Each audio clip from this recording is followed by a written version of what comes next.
humanidade fica indefesa perante o anticristo. A próxima fase, a dominação do mundo. E foi-lhe dado poder sobre toda a tribo, povo, língua e nação. E todos os habitantes da terra o adoraram. Apocalipse capítulo 13, versículos 7 e 8.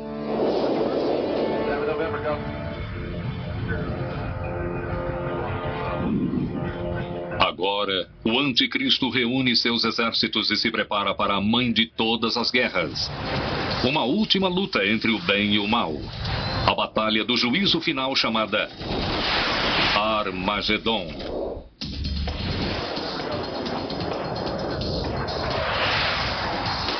Segundo o cenário do dia do juízo final do livro do Apocalipse, o anticristo reunirá o maior exército já visto para lutar a batalha final.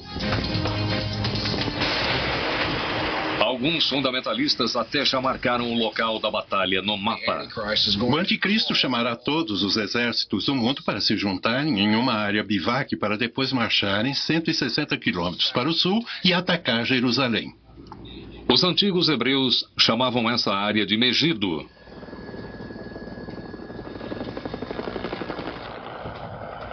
O livro do Apocalipse lhe dá outro nome, Armagedon. Graças à localização estratégica de Megido, os egípcios derrotaram os cananeus aqui no ano 1479 a.C. É a primeira batalha registrada na história. No Apocalipse, João afirma que Megido também dará seu nome à última batalha.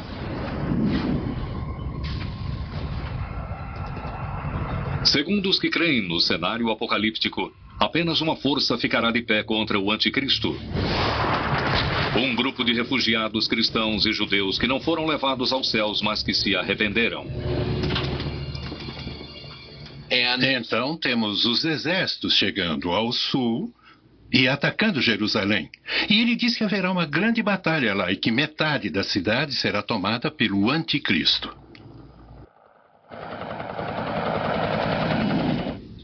Para descrever a batalha, o autor do Apocalipse usa uma linguagem codificada. E via assim os cavalos na visão, e as cabeças dos cavalos eram como cabeças de leões, e da sua boca saía fogo, fumo e enxofre. Apocalipse capítulo 9, versículo 17. Imagine que você estivesse vivendo no século I, onde cada máquina estivesse atrelada a um animal, uma carruagem puxada por um cavalo e assim por diante. E de repente, você fosse transportado para um lugar onde você visse a Primeira Guerra do Golfo. E depois tivesse que descrever isso usando um vocabulário de um indivíduo do século I. É por isso que o livro do Apocalipse parece tão simbólico. E do fumo do poço saíram gafanhotos para a terra, e lhes foi dado poder. E as figuras dos gafanhotos eram parecidas a cavalos aparelhados para a batalha, e tinham os cabelos como os cabelos das mulheres, e o estrondo de suas asas era como o estrondo de muitas carruagens correndo para a batalha. Apocalipse capítulo 9, versículos de 3 a 9. Se analisarmos a figura de um helicóptero Apache levantando-se de trás de uma fortaleza, veremos exatamente a mesma descrição. Alguns crentes veem até uma revelação nuclear profetizada nas palavras misteriosas do Apocalipse. E abriu ela o poço do abismo, e subiu o fumo do poço como o fumo de uma grande fornalha. Apocalipse capítulo 9, versículo 2.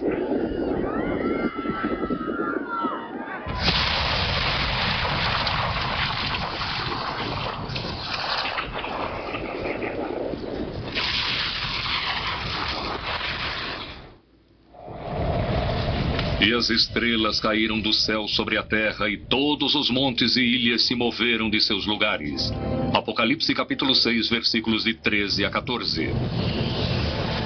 E se tornou o sol negro como um saco de silício, e a lua se tornou toda como sangue. Apocalipse capítulo 6, versículo 12. Os crentes fizeram até mapas e planos de batalha baseados na revelação do Armagedon. A maioria dos estudiosos da Bíblia rejeita este cenário. Esses textos supõem que haverá algum tipo de grandes eventos que acontecerão, mas é a imaginação que está descrevendo isso tudo. Não deve ser entendido literalmente, mas sim simbolicamente.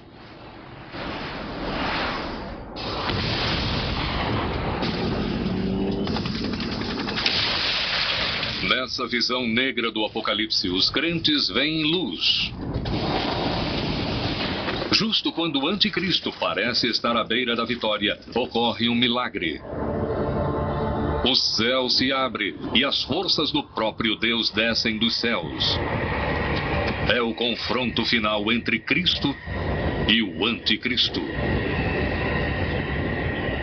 E vi a besta e os reis da terra e seus exércitos congregados para fazerem guerra.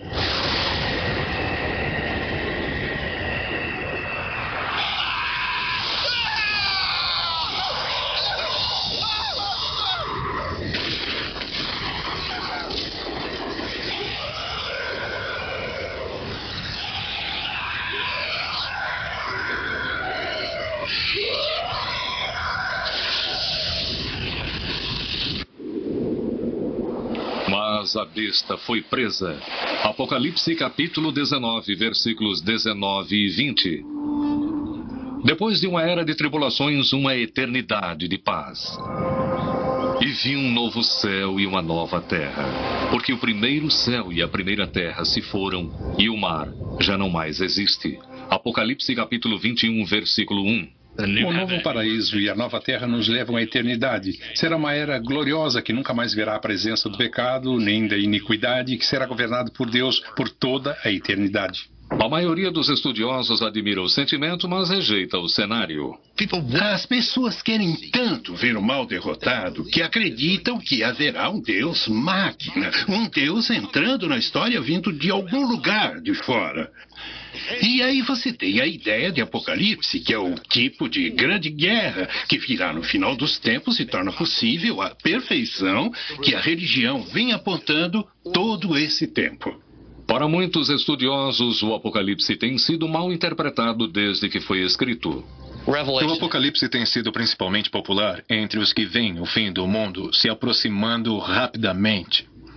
E sua imagem, sendo tão simbólica, frequentemente tem sido moldada para se adaptar às circunstâncias nas quais nos encontramos. Toda vez que havia grandes acontecimentos, havia uma tendência de se acreditar que aquele era o momento.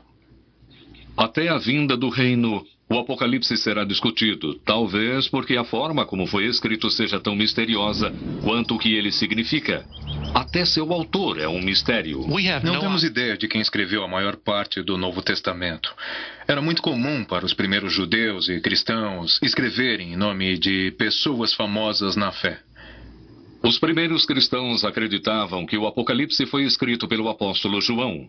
João é conhecido pelo evangelho que leva o nome dele. Mesmo assim, evidências forenses sugerem que outro João escreveu o Apocalipse. Prova A. Estilo. O evangelho de João não se parece em nada com o livro do Apocalipse. O grego que lemos nos evangelhos é o grego puro e simples. O grego do livro do Apocalipse é realmente bem rude. Prova B. Cronologia. O Apocalipse foi escrito por volta do ano 95 depois de Cristo. Nessa ocasião, o apóstolo João já deveria estar perto dos 100 anos de idade. Ou, o que é mais provável, morto. Quem realmente escreveu o Apocalipse? O mistério provavelmente durará, assim como o próprio livro. Para aqueles que o leem como uma profecia, o mensageiro importa menos que a mensagem. O fim está próximo. Acredito que estamos nos aproximando do final dos tempos. Vendo essas profecias e olhando para o nosso mundo atual, parece que Deus está montando um palco para a realização dos acontecimentos do fim do mundo. Espero ver um dia o arrebatamento. Quando foi escrito o livro da Revelação tinha um título diferente, com um significado diferente. Apocalipse. Originalmente, Apocalipse não significa nada mais do que revelação. De alguma forma, aprendemos os segredos que só as divindades conhecem. Atualmente, o Apocalipse significa o fim do mundo, porque o associamos muito ao livro da Revelação. Entre os cristãos, o poder do livro pode estar não na precisão de suas previsões, mas no impacto sobre o comportamento. Houve épocas em que as pessoas levavam o livro do Apocalipse muito a sério e agiam de maneira revolucionária, ou até destrutiva, como vemos com Davi e Coresh e o ramo dos davidianos. Em 1993, perto de Waco, no Texas, um grupo de davidianos, liderado por David Koresh,